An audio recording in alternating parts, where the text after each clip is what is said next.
Assalamualaikum and welcome to Learners Empire. आज का जो हमारा लेक्चर है that is regarding American president और स्पेशली जो अमेरिकन प्रेसिडेंट का इलेक्शन है वो किस तरह से होता है, उसका प्रोसेस क्या है, उसका टर्म क्या है, वो कितने दफ़ा इलेक्ट हो सकता है और फिर लास्ट में जो अमेरिकन प्रेसिडेंट है उसका सैलरी और पेंशन कितना होता है। ये हमारा आज का मौजू का मकसद है।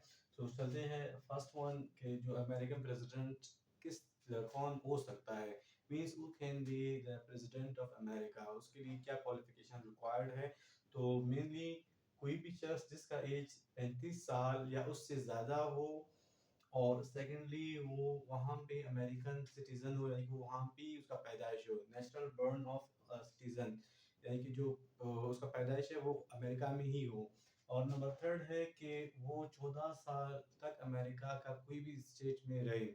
तो ये तीन क्वालिफिकेशंस कोई भी शख्स फुलफिल करता है तो वो अमेरिकन प्रेसिडेंटशिप के लिए इलेक्शन लड़ सकता है। नंबर वन, वो उसका एज 35 साल से ज़्यादा होना चाहिए। नंबर टू, वो अमेरिका में पैदा हो और उसका पैदाइश यानी कि अमेरिका में हो। नंबर थ्री, वो 14 साल तक अमेरिका का किसी भी स्टेट में रहे। जो शख्स ये तीन क्वालिफिकेशंस को पूरा करता है तो वो अमेरिकन के जो प्रेसिडेंट है उसके लिए इलेक्शन लड़ सकता है। नेक्स्ट वन आते हैं नंबर सेकंड पॉइंट पे कि जो उसका मूड ऑफ इलेक्शन है वो किस तरह से होगा। तो हमारे यहाँ पे दो प्रोसीजर्स है। एक है जहाँ पे हम लोग अगर डिस्कस करें article 2 section 1 class 2 of British US constitution. So article 2 section 1 class 2 ये कहता है कि जो अमेरिका का प्रेसिडेंट होगा, यूएस प्रेसिडेंट होगा, उसका इलेक्शन इनडायरेक्ट होगा। इनडायरेक्ट डायरेक्ट, लेकिन अगर से हम लोग प्रोसीजर को देखें जो आजकल इम्प्लीमेंट हो रहा है तो वो डायरेक्ट फॉर्म में हो रहा है, इनडायरेक्ट नहीं हो रहा है। तो इसके बारे में आगे भी हम लोग डिस्कस करेंगे किस तरह इनडायरेक्ट हो रहा है और किस तरह डायरेक्ट हो रहा है। चलते हैं नेक्स्ट वन, उसके एंड में फिर मैं इसको एक रीटच दूंगा। नेक्स्ट वन चलते हैं स्टेजेस ऑफ प्रेसिडेंशियल इलेक्शन। सबसे इम्पोर्टेंट टॉपिक कि जो प्रेसिडेंट है उसका इलेक्शन के कितने स्टेजेस होते हैं और वो किस तरह एक शख्स प्रेसिडेंट मुंतखब होता है। Number one, nomination of presidential candidates. जो सबसे पहले जो पार्टीज है हमारे जैसे कि हमें पता है कि जो अमेरिका के मेनली पार्टीज होती हैं दो, तो वो क्या करेंगे, सबसे पहले जो अपना कैंडिडेट्स हैं उनको नॉमिनेट करेंगे कि ये हमारा कैंडिडेट है प्रेसिडेंट के लिए, और दूसरा पार्टी भी नॉमिनेट करेगा कि ये मेरा कैंडिडेट है प्रेसिडेंटशिप के लिए। नॉमिनेशन के बाद सेकंड, जैसे ही नॉमिनेट हो गए जो कैंडिडेट्स है प्रेसिडेंटशिप के लिए, तो फिर उसके बाद वो कैंपेन अपनी चलाते हैं। कैंपेन मींस वो एक टेक्स्ट बुक इशू करते हैं। टेक्स्ट बुक में जो कैंडिडेट है उसका पूरा बायोग्राफी, उसके डिटेल्स लिखा जाता है और फिर उसके बाद जो इनके हेडक्वार्टर्स है वो अपने डिफरेंट स्टेट्स में, स्पेशली जो इम्पोर्टेंट स्टेट्स हो गए जैसा कि वाशिंगटन हो गया, तो वहाँ पे अपने हेडक्वार्टर्स खोलते हैं और अपना जो इलेक्शन कैंपेन है वहाँ से स्टार्ट करते हैं। ये हो गया इसका सेकेंड स्टेज। जैसे ही सेकेंड स्टेज हो गया, सो थर्ड में नॉमिनेशन ऑफ प्रेसिडेंशियल इलेक्टोरेट्स। अभी इसके बाद नेक्स्ट वन जो इम्पोर्टेंट लीडर्स होते हैं उनके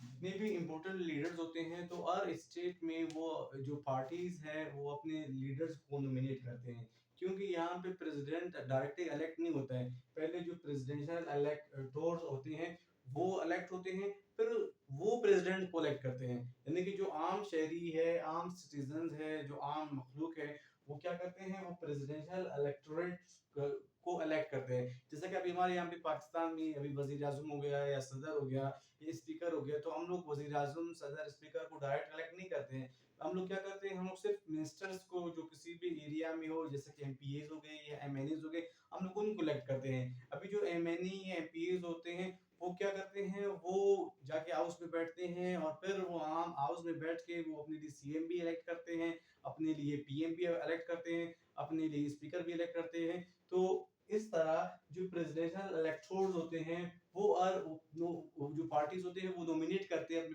प्रेसिडेंशियल इलेक्टोर्स को। पहले वो नॉमिनेट करते हैं अपने प्रेसिडेंशियल कैंडिडेट को कि ये हमारा प्रेसिडेंट होगा।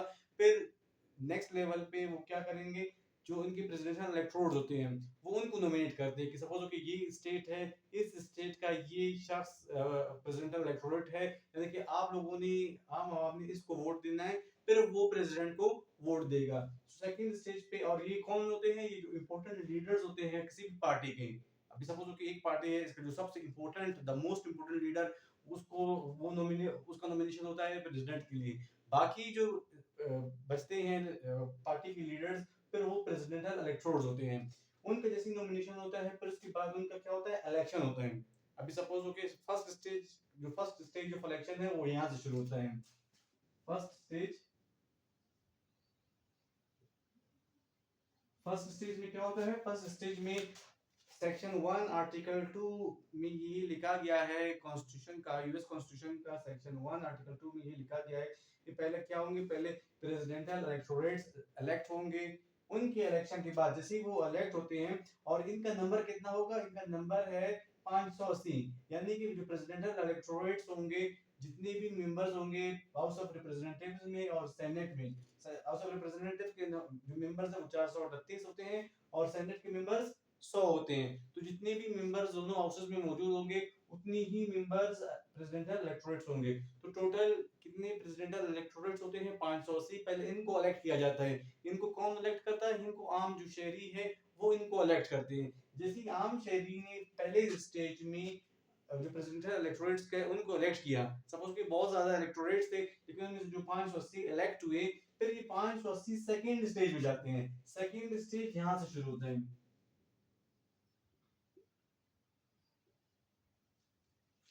सेकंड स्टेज, फर्स्ट स्टेज में प्रेसिडेंशियल इलेक्टोरेट जैसे ही इलेक्ट हो गए, 580 इलेक्ट हो गए, तो फिर ये 580 क्या करेंगे, इलेक्ट करेंगे प्रेसिडेंट को।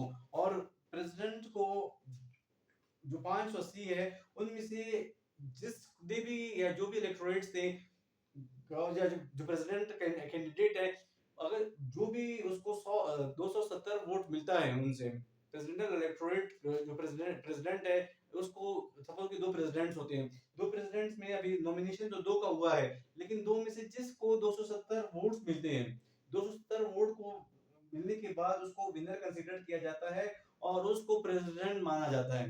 यानी कि जो 580 है, 580 फिर जाएंगे प्रेसिडेंट का इलेक्शन के लिए। और 580 में से अभी सपोज कि हमारे यहाँ पे दो प्रेसिडेंट्स हो गए, तो दो में से जिसके पास भी 270 वोट आ गए, तो उसको ये समझा जाएगा कि वो प्रेसिडेंट मुंतखब हो गया, और सेकंड शख्स वो फेल हो गया, और वो प्रेसिडेंट के लिए इलेक्शन में हार गया। तो पहला स्टेज है इलेक्टोरेट्स का इलेक्शन। सेकंड में जो इलेक्टोरेट्स है वो क्या करेंगे, प्रेसिडेंट को इलेक्ट करेंगे। जैसे ही प्रेसिडेंट इलेक्ट हो गया, फिर नेक्स्ट वन आता है, वो अपना हाउस में जाएगा, और फिर वो अपना फंक्शंस एंड ड्यूटीज परफॉर्म करेंगे, और वो प्रेसिडेंट बन जाता है। फिर उसके बाद है नेक्स्ट इंपॉर्टेंट कि वो कितने साल के लिए प्रेसिडेंट बन जाता है, सिर्फ 4 साल के लिए प्रेसिडेंट बन जाता है। 4 साल के बाद उसको फिर से री इलेक्शन करवाना होगा, फर्स्ट वन। एंड सेकेंडली कि एक दफा एक शख्स मुंतखब हो गया प्रेसिडेंट, फिर एक के बाद दोबारा री इलेक्शन में एक ही दफा मुंतखब होगा। यानी कि कोई भी प्रेसिडेंट सिर्फ 2 दफा प्रेसिडेंट मुंतखब हो सकता है, फिर उसके बाद वो जिंदगी भर प्रेसिडेंट मुंतखब नहीं हो सकता। He can not be elected any further. Clear? हमारे यहाँ पे क्या है, हमारे यहाँ पे जो पाकिस्तान में सपोज एक शख्स वजीर आजम बन गया, फिर दोबारा बन गया, फिर बन गया, फिर बन गया, तो 5 दफा 10 दफा जितना भी दफा वजीर आजम बन जाए, बन सकता है। लेकिन जो यूएस है उसमें ऐसा नहीं है, अमेरिका में ऐसा नहीं है। अमेरिका में कोई भी शख्स सिर्फ 2 दफा प्रेसिडेंट सदर बन सकता है, 2 से ज्यादा दफा सदर नहीं बन सकता है। क्यों नहीं बन सकता है? क्योंकि जो 22 अमेंडमेंट है, नंबर 22 अमेंडमेंट 22 ये कहता है कि ये अमेंडमेंट आया, तरमीम आ गया कॉन्स्टिट्यूशन में, और फिर इसके बाद ये हुआ कि इसके बाद कोई भी शख्स दोबारा इलेक्शन के लिए एबल नहीं होगा, and he will not be elected further, only he can be elected only for 2 times. फिर उसके बाद नेक्स्ट वन है इसका सैलरी, जो यूएस प्रेसिडेंट है उसका एनुअल सैलरी तकरीबन $4 लाख है। और अगर से हम उसको मंथली देखें तो मंथली 33,333 रुपये, $33 बनते हैं। और जैसे ही जो प्रेसिडेंट का 4 साल पूरे हो गए, तो फिर वो रिटायर हो जाता है, और उसको एक पेंशन भी दिया जाता है, जो कि है अराउंड 2,30,000 रुपये, $30,000 उसको पेंशन भी दिया जाता है जैसे ही वो रिटायर हो जाता है। अभी हम लोग चलते हैं एक कॉन्सेप्ट की तरफ, जिसकी मैंने आप लोगों को शुरू में कहा कि डायरेक्ट इलेक्शन और इनडायरेक्ट इलेक्शन। अभी अगर हम यहाँ पे देखें जो इलेक्टोरेट जो सेकंड स्टेज में क्या हो गया, इलेक्टोरेट प्रेसिडेंट को इलेक्ट करेंगे। तो इसमें इस सेंस को हम लोग देखें कि ये आप इनडायरेक्ट है, यानी आम आवाम को पता नहीं है कि कौन प्रेसिडेंट बनने जा रहे हैं, तो इसमें इनडायरेक्ट है। लेकिन अभी जब जैसे नॉमिनेशन हो गया, तो नॉमिनेशन से ऑटोमेटिकली पता चलता है कि सपोज कि 2 या 3 शख्स है, उनमें से एक ही प्रेसिडेंट होगा। तो उस सूरत में हम लोग देखें इलेक्शन से पहले इलेक्टोरल जो कॉलेज है या प्रेसिडेंशियल इलेक्टोरेट्स है, उससे पहले ही आम आवाम को पता चलता है कि 3-4 में से सिर्फ यही शख्स या एक या दो, अभी या समझो कि हमारे यहाँ पे 3 ऑप्शन है, तो 3 में से या 2 में से सिर्फ एक ही शख्स मुंतखब होगा, तो ऑटोमेटिकली वो उनको उनके बारे में जानते हैं। तो उस हवाले से हम लोग कह सकते हैं कि इसमें डायरेक्ट इलेक्शन होता है, लेकिन अगर हम लोग लॉ को देखें, प्रोसीजर को देखें, तो प्रोसीजर में उसका इलेक्शन इनडायरेक्ट होता है। So thank you very much. If you have any question you can comment below. Allah Hafiz, have a good day.